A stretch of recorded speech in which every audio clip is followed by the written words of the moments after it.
Hi everybody, I'm Ryan. Today we're going to look at blue-black control in Pioneer. Now this deck is often underplayed because very often it is overshadowed by blue-white control, but sometimes efficient spot removal and more counterspells is a little bit better than board wipes and powerful planeswalkers, which is what blue-white control has over blue-black. So the plan today is we're going to talk about the deck, its overall strategy, and the role of each card in the deck. Let's do it. So this is my blue-black control deck. The lands can pretty much speak for themselves. We play blue and black lands. We play one of Hall of the Storm Giants as a kill condition. And we play a few Field of Ruin as well. Because since we're blue and black, we are not super color intensive and we can attack those decks that are pretty color intensive or play lands that we want to get rid of. And the rest of the deck is ways to get card advantage, ways to kill our opponent, and spot removal. And the occasional board wipe, though not quite as good as Supreme Verdict in most cases. So let's look at each type of card in the deck. So here are card advantage and card selection cards. We're playing for Consider. Consider being an instant is extremely powerful. 1 mana, Surveil 1, draw a card. We can use this card to sculpt our hand to be able to put anything in the graveyard that we really don't want to draw. And the best part is we can often leave up counter magic and then be able to consider at the end of our opponent's turn. The Surveil 1 can often become draw 2 cards if like the card on top of your deck you don't want to draw anyway, and you can dig even deeper. But I mean, like effectively draw 2 cards since like you're able to hit cards that you want. Memory Deluge is our extremely powerful card advantage card. It's a 4 mana instant. Again, we can leave up counter magic before casting Memory Deluge or make them afraid of counter magic before we cast Memory Deluge. We'll look at the top X cards of our library, where X is the amount of mana spent to cast the spell. Put 2 of them into our hand, the rest of the bottom of the library in random order. So at its face value, 4 mana, we look at the top 4 cards. Pick 2 of them, put into our hand. So it's card selection and advantage. And then it's flashbacks for 7 mana. And we pay 7, look at the top 7 cards, put 2 in our hand, and the rest of the back of the bottom of the library. This is the card that we cast to like start turning around the game and really select cards that are really, really good in the situations that we're in. And same thing with Dig Through Time. Dig Through Time is kind of like another Memory Deluge. We can't play a ton because we don't have a lot of ways to put cards in our graveyard besides just casting spells, and besides like surveilling with Consider or surveilling with Sinister Sabotage. But Dig Through Time is very often 2 mana, sometimes more. 8 mana Delve, so you can exile cards from your graveyard while casting the spell, and for each one you exile, is 1 generic less. And you can look at the top 7 cards, so 7, so like the flashback of Memory Deluge.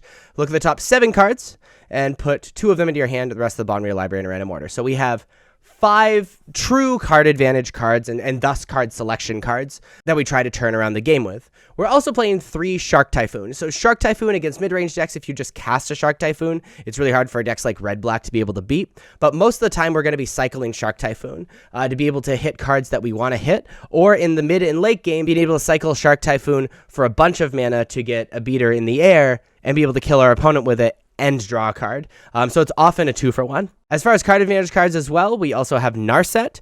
Narset is 3 mana Planeswalker, starts at 5 loyalty, has the cool like neuter effect of each opponent can't draw more than 1 card each turn, which is awesome. But really we're playing it for its -2, where we look at the top 4 cards of our library, may reveal a non-creature, non-land card from among them, and put into your hand, put the rest of the body of your library in a random order. So this, we get to play Narset, activate twice, and leave it on the battlefield, and our opponent can't draw more than 1 card each turn, which is very, very powerful, and lets us, similar to Memory Deluge and Dig Through Time, lets us have card selection, and if we're able to activate it twice, card advantage. Now the next section of this blue-black control deck is counter magic.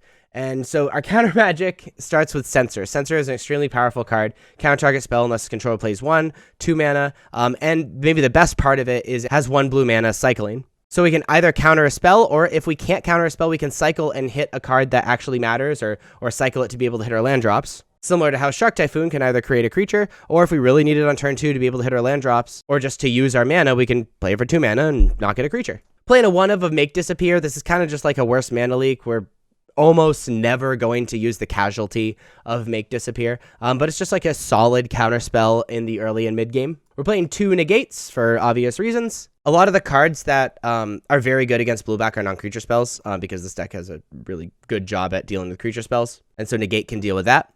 And we're playing 3 Sinister Sabotage, which is just cancel with Surveil 1. And this is a deck where you want to play cancel, and the Surveil 1 fills our graveyard for Dig Through Time, or even put a Memory Deluge in our graveyard so we can do it for 7, or putting instants in our graveyard for Torrential Gearhulk later on, and counters a spell. And then we have 1 of Drown in the Lock, Drown in the Loch, without any way to like put cards in your opponent's graveyard, Drown in the Loch isn't super powerful, which is why we're not playing 4, but can just be a 2-mana counter spell in the mid and late game, which is extremely, extremely powerful.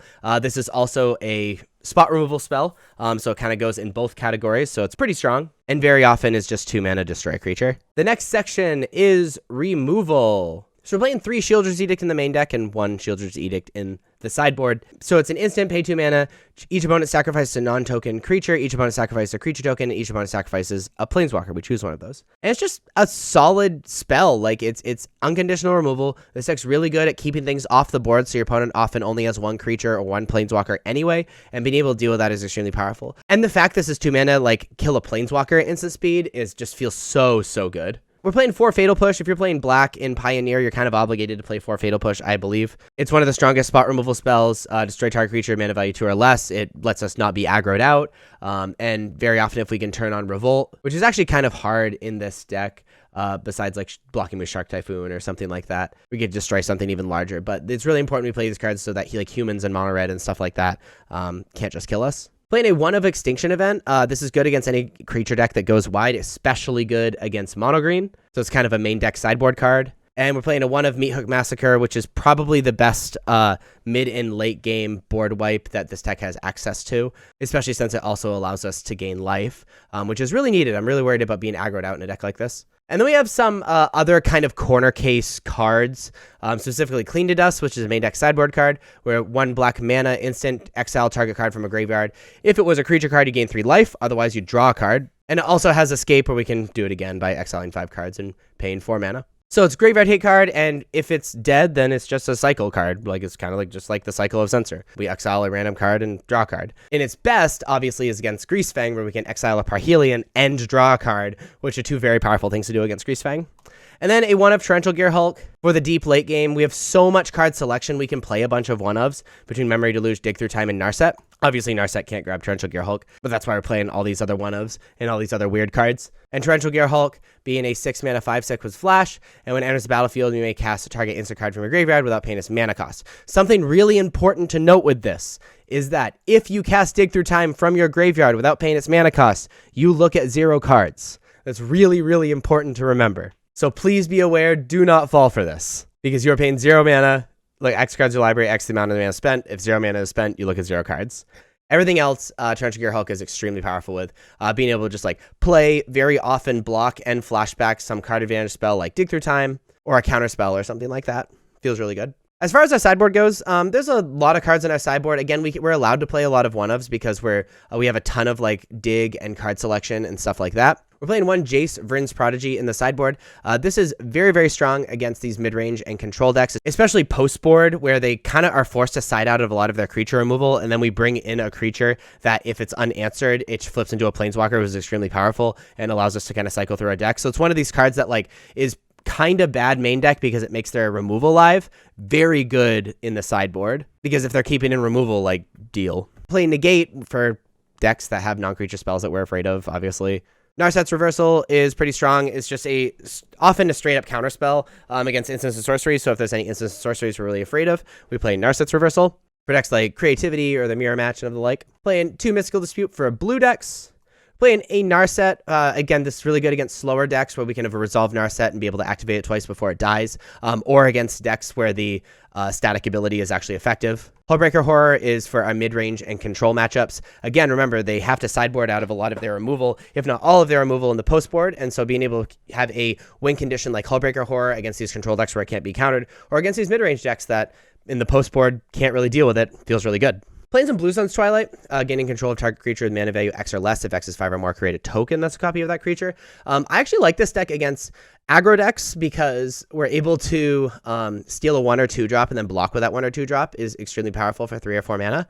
It's very often a 2 for 1. And then I also like it against mid-range decks, especially against like the Fable of the Mirror Breaker decks. Like them playing Fable of the Mirror Breaker and then stealing their token kind of puts you on par and lets you keep up with Fable of the Mirror Breaker in that you get the mana ramp and get the creature while they get to draw the cards. And that's like okay. It's actually a little bit of tech we stole from Standard, which is what a lot of decks are doing in Standard now against Fable of the Mirror Breaker decks. Cling to Dust, just another one of the sideboard, these main deck sideboard cards. We're playing, again, mostly for graveyard decks, interrupt that graveyard. I'm playing 2 Thoughtseize. Thoughtseize is really strong against decks that are looking to interrupt what we're doing, or combo decks or things like that.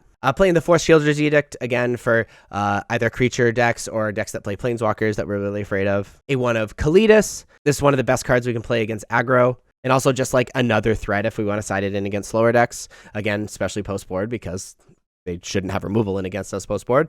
And we're playing a 1 of Ritual of Soot for these aggressive creature decks to be able to wipe their board and have a true board wipe. So there you have blue-black control in Pioneer. It is a very powerful deck. I'm a little surprised more people aren't playing it, because removal spells are just powerful, and being able to be a super, super focused control deck can just be good. I know when I get paired against blue-black, maybe it's because I don't play against it enough. I'm always a little bit nervous. But if you like this video, please be sure to like and subscribe. Check me out on social medias. Links are above me and in the description. Thank you so much for watching. I'll see you next time. Bye-bye.